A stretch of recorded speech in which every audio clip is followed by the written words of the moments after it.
Hello, everyone. I'm here today with Alexandra Palt, Chief Corporate Responsibility Officer at L'Oreal.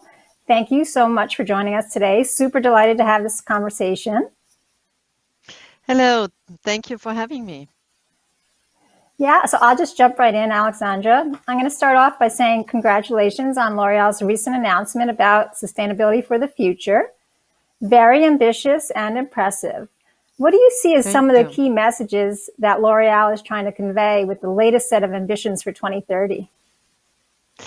Yes, so we have started our sustainable transformation, and I insist on that point because it's not sufficient to have a sustainability program or some initiatives. It's really a business model transformation. And we have started in 2013, and now we are getting to the end of our first generation of our transformation plan with the achievement of most of our targets. We have outperformed some of them, like our carbon emission reductions. We are at minus 80% instead of minus 60 that we fixed in the beginning. So, and we said, okay, in 2020, of course, the next generation of our transformation doesn't look like the first generation. It has to be very different, more radical, even more ambitious. And so we aligned all our targets on climate, water, biodiversity, and resources with what is called the planetary boundaries.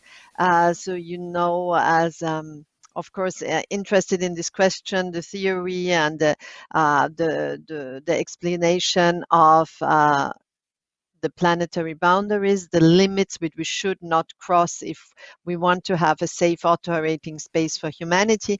And that means that L'Oreal hasn't defined the next generation according to ourselves. So we didn't say, now we have that amount of carbon emissions and we will reduce by 80, 90, whatever percent. We said, okay, what is necessary is to be aligned with a 1.5 degree scenario.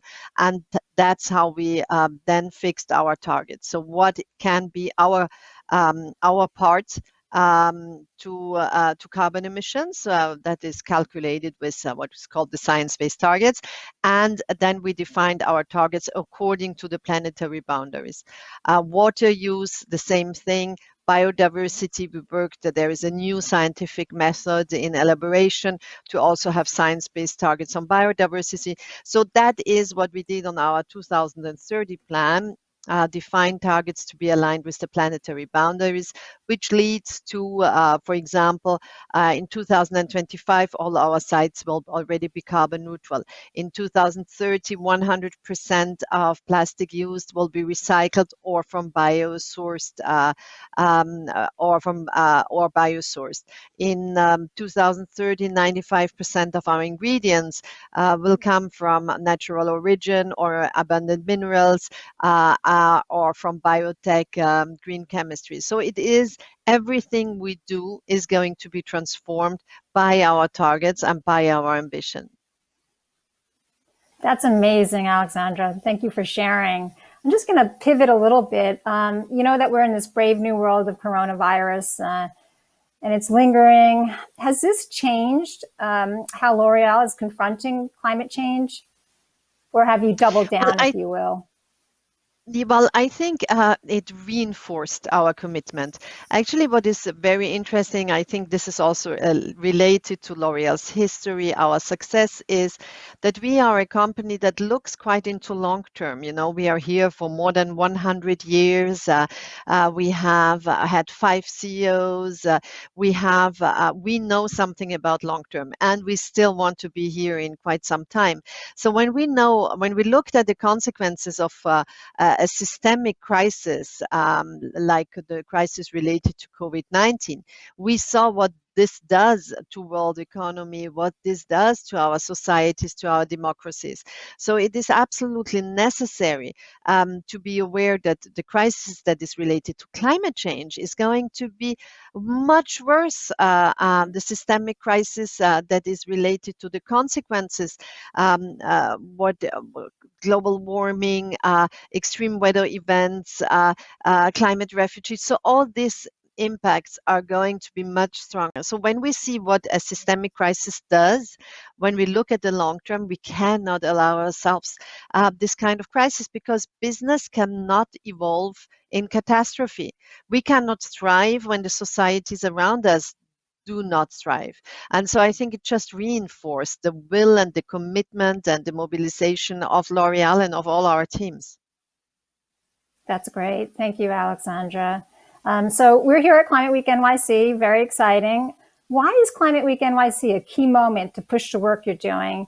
And given that COP26 is postponed, has it helped L'Oréal maintain momentum? So I think it is very important, as I said, the L'Oréal commitment is very, very strong, and it is going to be strong independently from any event. But what is necessary is to be aware that we are all small when we look at climate change, as individuals, as companies. Even the leader in the beauty industry, who we are, is of course a small contributor, a small partner in fighting climate change. So we need always momentum to come together and to say, how can we make this together stronger, so that we are decoupling impact. We need our partners, we need suppliers, we need our consumers, we need individual responsibility from citizens. So everybody is needed. And Climate Week in New York is an important momentum to mobilize institutional partners, business partners, civil society, in order to go forward. Excellent. Thank you. So just next question, Alexandra, just thinking about your new bold sustainability targets for 2030. How do you look to collaborate? You touched on it in the last question, but how do you look to collaborate and lift up other organizations seeking similar goals and really raise the ambition more broadly? Yeah, so I completely agree with you. This is a very important point. So what we see is, of course, our own impact. You know, we are not a polluting industry, so we have very few direct environmental impact. So we need absolutely to collaborate in our supply chain, in our value chain, with our suppliers, because a huge amount of our impact is on the supplier side when we source ingredients. So our suppliers are great partners for us. It's really mutual inspiration and collaboration, and we have done already a lot of work with CDP on carbon disclosure, on water and forest, and this is really something that is working really greatly, the collaboration with our suppliers. But it's also, of course, our competitors, it's our transporters, our distributors, retail partners. So today I feel that everybody is aware that something has to be done. The question is that different organizations are at different speed. And so I think what we all need to understand, and what Climate Week also helps to understand, is that there is just one solution, which is to accelerate for everybody, and to accelerate massively, hugely, and rapidly, because we have not enough time left to turn around the situation. So I think collaboration is key, but acceleration is too. Yeah, I echo that, Alexandra. I think that we have this next climate decade, and it's closing down quickly.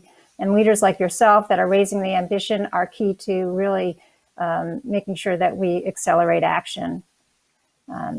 So just kind of thinking about this from the perspective of yourself, what are you most excited about in the sustainability space, particularly from your unique perspective as the world's largest cosmetic company? And what's your top hope for the next year?